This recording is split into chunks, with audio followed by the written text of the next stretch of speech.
그래서 그림을 갑자기 잘 그리려면 어떻게 해야 되냐 하면 여러분들이 지금 했던 것처럼 뭔지 모르고 그리는 거예요. 뭔지 모르고 그리면 개념의 방해를 받을 수가 없겠죠. 그래서 형태로 그릴 수 있게 되는 겁니다.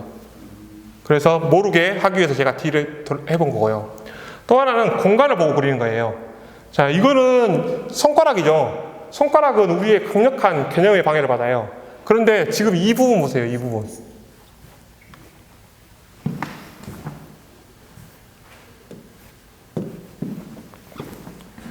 이 D 부분, 이 부분 있죠? 이 부분 보면 발이라고 해야 될까요?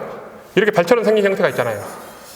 이런 형태. 이런 형태는 의미가 없어요. 의미가 없기 때문에 이 형태를 그리면 이 손가락의 이쪽 면과 이 손가락의 이쪽 면이 그려지는 거예요. 그런 방식이거나 아니면 지금 여기 보면 이렇게 절구통처럼 생긴 형태 있죠? 그리고 여기 보면 이렇게 이빨처럼 생긴 형태 있죠? 이런 형태를 보고 그린 겁니다. 그러니까 손톱을 그리는 게 아니라 이 위에 있는 살을 그리고, 손톱을 그리는 게 아니라 이 밑에 있는 이 살을 그리고, 그러면 손을 개념의 방해로부터 자유롭게 그릴 수 있게 되는 거예요.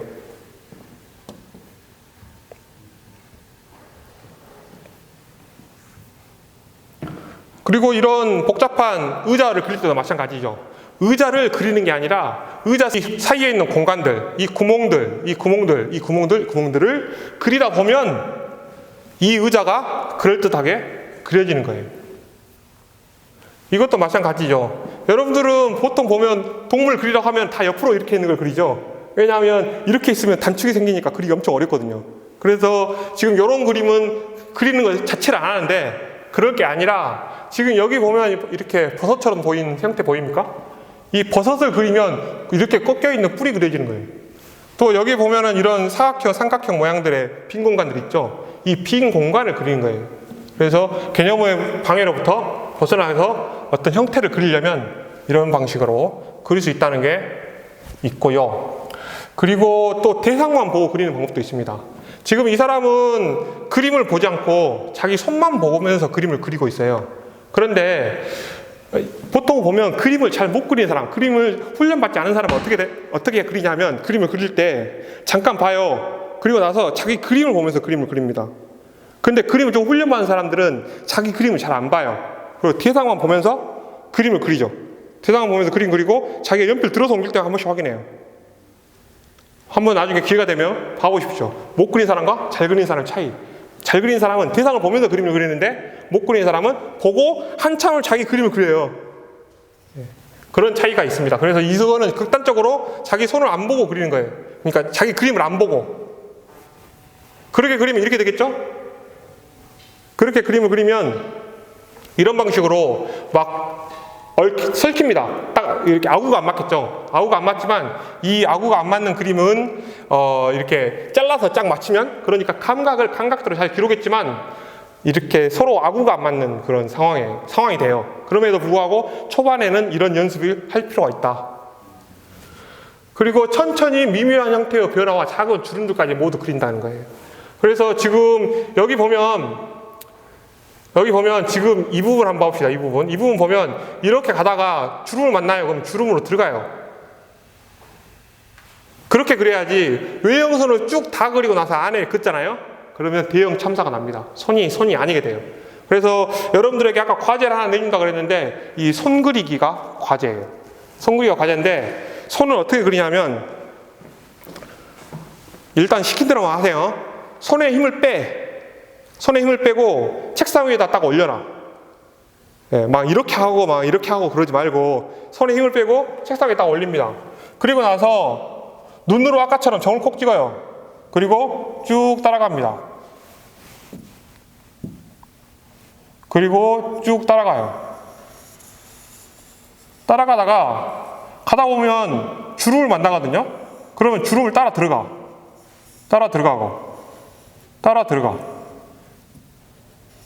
이렇게 따라 들어가면 외형을 그리고 나서 안에 주름을 그리잖아요. 그럼 여기가 T자가 되겠죠? 그런데 가다가 들어가고 다시 나오면 여기가 V자가 됩니다. 그래서 T자로 하지 말고 V자로 그리시고, 그리고 작은 주름들, 여기 보면 손톱 위에 있는 고무살이고 끝에 있는 손톱이고, 손톱 밑에서 살이 시작되고, 그리고 이렇게 꺾여서 들어가고, 그 다음에 여기서 이렇게 나뉩니다. 그래서 사실은 이렇게까지 나뉘진 않지만 가급적 많이 나눠버리세요. 그래야지 여러분들이 개념의 방해로부터 좀 더 자유롭게 그림을 그릴 수 있습니다. 하고, 그 다음에 여기서 가고, 그 다음에 이 엄지손가락에 맞춰서 어디서 손바닥이 끝나는지, 그리고 그 다음에 여기에 어떤 공간이 생기는지. 그래서 손가락을 마치 레고 블럭이 쌓여 있다고 생각하세요. 손가락이 이렇게 있고 거기에 마디가 있다고 생각하지 말고 이거를 레고 블럭처럼 그리면 하나의 손가락이 되게. 그래서 이렇게 그리고 이렇게. 그 다음에 이 손가락과 이 손가락 사이에 공간이 있죠. 그 공간을 먼저 그려요. 그리고 여기서 첫 번째 블럭이 끊어지고 내려오고, 여기에 보면 뭐 길면은 배우자가 아름답다는 그 살 있죠? 그 살들을 하나씩 그려주고 이렇게 쌓아가세요. 손가락을.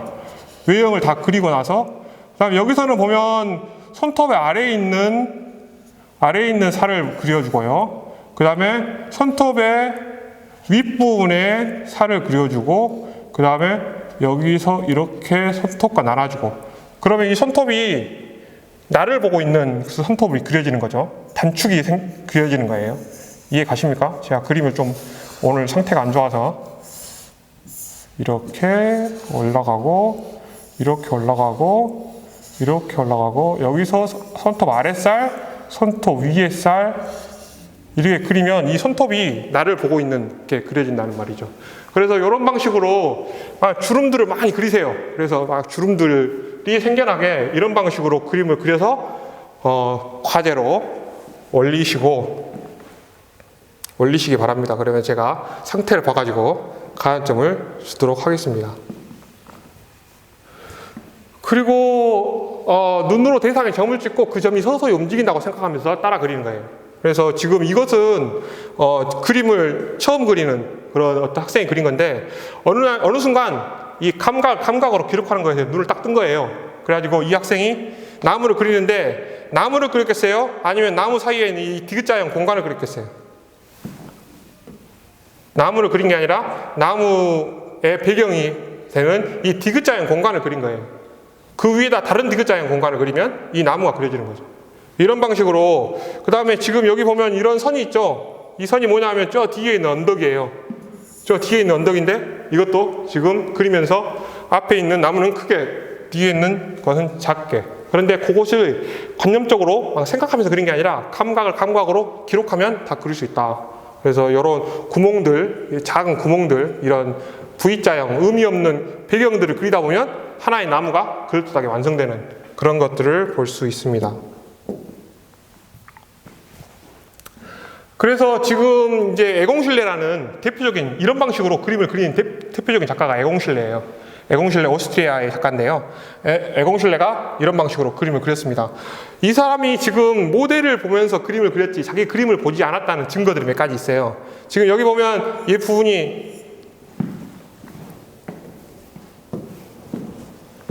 부분이 딱 붙지 않고 떨어져 있죠. 그러니까 이런 식으로 선이 되고 이렇게 딱 붙여야 되는데 이게 떨어져 있단 말이에요. 그러니까 이게 바로 이 작가가 그림을 보는 게 아니라 모델을 보면서 그림을 그렸다는 거. 그리고 지금 여기 보면 손이 이렇게 있기 때문에 여기가 가려져 있어야 되겠죠. 여기에 다리가 가려져 있어야 되는데 지금 손과 다리가 동시에 그려져 있어요. 그런데 지금 이 사람에게는 그런 게 중요한 게 아니야. 이 사람에게 중요한 것은 감각으로 기록하는 것, 이것이 중요한 거예요. 그래서 이렇게 그렸다는 것 이고요. 그런 방식으로 그리면 여러분들의 생각에 포착된 무엇이 그려지겠어요? 아니면 여러분들의 감각에 포착된 무엇이 그려지겠어요? 에공실레는 우리 인간의 감각에 비친 인간이 어떻게 보이는가, 그걸 그렸던 겁니다. 그래서 보다 좀 더 색다른 느낌의 그런 인물들을 그렸고요. 또 이것도 역시 보면 어떤 것이 앞에 있고 뒤에 있고 개념적 사고는 그렇게 중요하지 않은 거예요. 여기도 보면 넘어가 있고요. 이런 것들 여기도 보면 넘어가 있죠. 그런 것들을 알 수가 있고요. 또 이런 방식으로 인간의 육체들, 인간의 뼈와 근육들을 강력한 방식으로 그렸던 작가가 에공슐레입니다. 지금 에공슐레의 대표작들은 좀 야해서요, 오늘 못 가지고 왔는데요, 나중에 찾아보시기 바랍니다. 그리고 약간의 명암을 넣어서 더 풍성하게 만들 수도 있고요. 지금 지금 감각이 비친 상을 그리고 나면 이런 모습일 것 같아요. 좀 피곤해 지쳐있는. 예, 여러분들 그렇게 아니길 바라는데요. 그렇습니다. 그런데 지금 우리가 감각과 생각 사이에서 어떻게 하면 생각의 지배로부터 자유롭게 감각을 기록할 수 있는가, 이런 것들을 지금 체험을 통해서 알아봤는데요. 그런 방식이, 즉 감각과 생각의 어떤 서로 대립하는 어떤 충동이 미술 사이에서도 계속 반복돼요. 그걸 한번 봐보도록 하죠. 지금 이거 보면 이거는 지금 구석기인들의 회화입니다. 구석기인들. 그리고 이것은 신석기나 청동기의 회화예요. 둘 중에 어떤 게 잘 그린 것 같아요? 1번과 2번. 그죠? 네, 1번이 훨씬 잘 그린 것 같죠? 더 생명력 있어 보이죠? 더 자연주의적이고, 그림이. 그런데 처음에 이 구석기 회화들이 발견됐을 때, 처음에는 먼저 발견된 건 신석기나 청동기 회화였어요. 그런데 신석기나 청동기 회화들을 보면 여러분들이 확인한 것처럼 좀 상태가 안 좋거든요. 그래서 인류는 지성이 발달하지 못해서 그림을 잘 못 그렸다. 그런데 점자 그림을 잘 그리게 됐다. 이런 게 정설이었어요. 그랬는데 좀 더 늦게 발견된 구석기 회화가 신석기나 청동기 회화보다 훨씬 더 사실적인 거예요. 그래서 이게 무슨 일이지? 사기인가? 누군가 현대인이 이 그림을 그려놓고 구석기 회화가 발견됐다고 사기치는 거 아닌가? 이랬어요. 그런데 나중에 뭐 이런저런 과학적 방법으로 연대를 측정해 보니까 이게 더 훨씬 오래된 거예요. 그런 것들 발견됐습니다. 그래서 지금 이거는 구석기겠어요? 신석기겠어요? 이거 구석기 회화예요. 훨씬 더 생명력 있죠. 딱 보면 알 수 있어요. 이거는 구석기예요. 훨씬 더 맹수의 어떤 생명력이 느껴지는, 이것도 구석기 회화예요. 그런데 신석기 회화, 이것도 구석기 회화. 신석기 회화로 오면 딱 구별됩니다. 그래서 지금 이건 눈에서 신경이 흘러가는 거, 입에서 창자가 흘러가는 거, 척추가 있는 거. 이런 것보다는 훨씬 더 생명력이나 어떤 감각으로 기록하는 방식이나 이런 것들은 훨씬 떨어져요. 청동기나 신석기인들이. 근데 청동기나 신석기인들은 이미 지성이 발달해서 어느 정도. 그래서 이렇게 눈이나 귀, 그리고 이런 내장 기관들, 이런 것들을 생각하면서 그림을 그린 거야. 그러니까 그림이 잘 그리겠어요? 안 그리겠어요? 잘 안 그려진단 말이에요. 이것도 역시 신석기 청동기인들의 작품입니다. 이것도 마찬가지고요. 그래서 좀 그러니까 원래는 지성이 너무 발달돼 있지, 미약해서 감각을 감각으로 기록할 수 있었습니다, 인간이. 그런데 지성이 좀 발달하면서 그 능력을 상실했어요. 그 능력을 상실했다가 다시 이제 이집트 시기에 오면서 좀 더 이런 어떤 생각을 통해서도 좀 자연주의적인 그림을 그릴 수 있게 됐어요. 그럼에도 불구하고 지금 이것은 측면인데 눈은 정면이고, 또 어깨 측면인데 어깨는 정면이고, 이런 정면성의 법칙이 지배하고 있죠. 이것도 있던 신문에 따라서 크기가 다르고 하는 점들이 여전히 지금 어떤 개념의 지배를 받고 있는 그림이라고 할 수 있겠습니다. 요거는 이제 그리스 시대인데요. 그리스 시대부터 개념의 지배로부터 좀 자유롭게 감각을 기록할 수 있게 됐어요. 예를 들면 이 주전자 봅시다. 주전자 같은 경우는 지금 뭐 하고 있어요? 주전자를 이렇게 따르고 있죠. 따르면 주전자가 측면이 보이겠어요? 주전자의 주둥이가 보이겠어요? 주둥이가 보이겠죠. 그래서 지금 이렇게 세 개로 되어 있는 것에서 물이 흘러내리는. 그리고 지금 이거는 측면이기 때문에 어깨가 아까치네. 여기서는 어깨가 측면이어도 항상 이렇게 되는데, 넓게 되는데, 이거는 지금 어깨가 저희 쉽게 표현됐죠. 그래서 보다 더 감각을 기록할 수 있게 된 게 고대 그리스다. 그런데 다시 중세에 이르면 다시 감각적인 것은 힘을 잃어요. 감각적인 것은 다시 힘을 잃고 다시 개념적인 것. 그래서 성경의 내용이나 아니면 왕의 전승 기념이나 이런 스토리를 이야기하는 게 중요하지, 감각을 감각으로 그리는 게 중요치 않게 됩니다. 중세에 이르면. 이것도 마찬가지고요. 그리고 이제 그런 중세의 흐름이 최초에 좀 더 감각으로 기록해 보려고 노력한 게 르네상스입니다. 르네상스고, 이거 초기 르네상스의 작품이고요. 그리고 이게 전성기 르네상스의 그 레오나르도 다빈치의 작품이죠. 그래서 레오나르도 다빈치는 개념적인 사고를 할 수 있음에도 불구하고 그것을 감각적으로 시각에 일치하는 방식으로 그릴 수 있게 된 게 르네상스 시대라고 할 수 있습니다. 요거는 이제 낭만주의의 작품인데요. 이것은 지금 뭐가 보이세요? 뭐가 보이십니까? 그죠? 말이 보이죠? 말이 보이고 맹수가 보이고 사냥하는 장면이에요. 그런데 이 경계들이 명확해요? 흐릿해요?